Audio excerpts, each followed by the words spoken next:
yang utama tadi katalis di pasar sahamnya itu sendiri pun belum ada, sementara mungkin investor global mereka mencoba melihat pasar saham mana lagi yang lebih menarik gitu pada saat ini.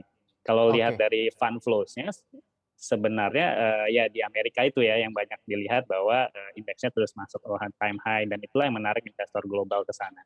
Mhm. Oke, Mas Paras, ini kan ada indikasi dan yang mengatakan bahwa sepinya transaksi di bursa diakibatkan karena orang-orang atau para investor yang apalagi selama ini retail-retail yang bisa dikatakan mengenal begitu untuk berinvestasi di bursa domestik kita Ya. atau di indeks harga saham gabungan, migrasi begitu ke aset-aset lainnya seperti cryptocurrency. Anda melihat seperti ini juga kah indikasinya?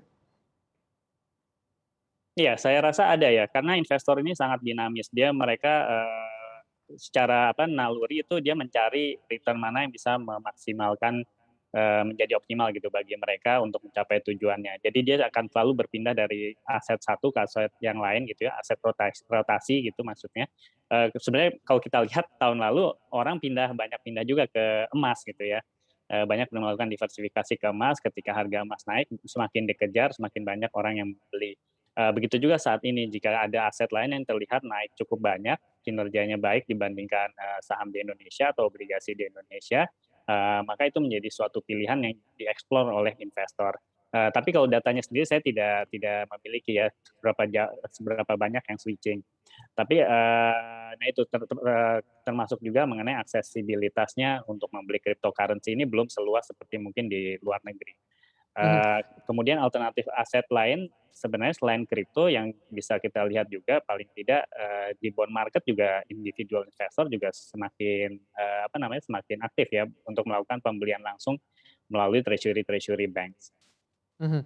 Oke, tapi kalau Anda lihat ya Mas Faras, dengan tentunya nilai transaksi di kripto yang walaupun tidak ada data, tapi ada beberapa yang mengatakan bahwa jumlah kepemilikan RDN untuk kripto itu semakin meningkat begitu setiap harinya, bahkan mencapai 3,6 Mhm. juta orang kalau di Indonesia. Anda melihat apakah memang dengan adanya dugaan migrasi para investor-investor ke aset-aset kripto, bahkan apakah manajer investasi di Indonesia sudah bisa menganggap bahwa mata uang kripto ini sebagai salah satu aset ataupun alokasi aset bagi para investor kalau misalnya ingin mengamankan? Seperti di Amerika misalnya ada beberapa manajer investasi sudah bisa mengatakan hal tersebut. Ya belum, kalau menurut peraturan untuk manajer investasi di Indonesia belum, Pak. Kita belum belum bisa untuk menjadikan cryptocurrency ini sebagai underlying aset. Termasuk juga komoditi lain juga belum bisa kita jadikan sebagai underlying aset. Jadi memang lingkupnya untuk reksadana, aset yang diatur hanya efek ya, efek saham, obligasi, pasar uang, yang diakui oleh OJK ya sebagai, underlying aset. Nah untuk cryptocurrency terus dan juga komoditi lain memang, ranahnya berbeda. Ranah pengaturannya ada di, Bapepti di sana. Jadi memang ini 2 produk yang saat ini belum bisa digabungkan gitu ya. Mhm.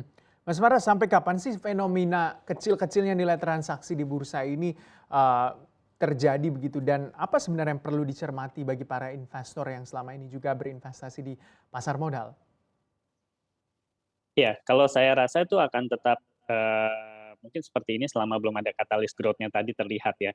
Jadi, nah memang sebenarnya di kuartal 2 dan 3 umumnya bahkan mungkin bisa jadi lebih sepi gitu. Mungkin di akhir kuartal 3 biasanya orang baru mulai lebih ramai sampai kuartal 4.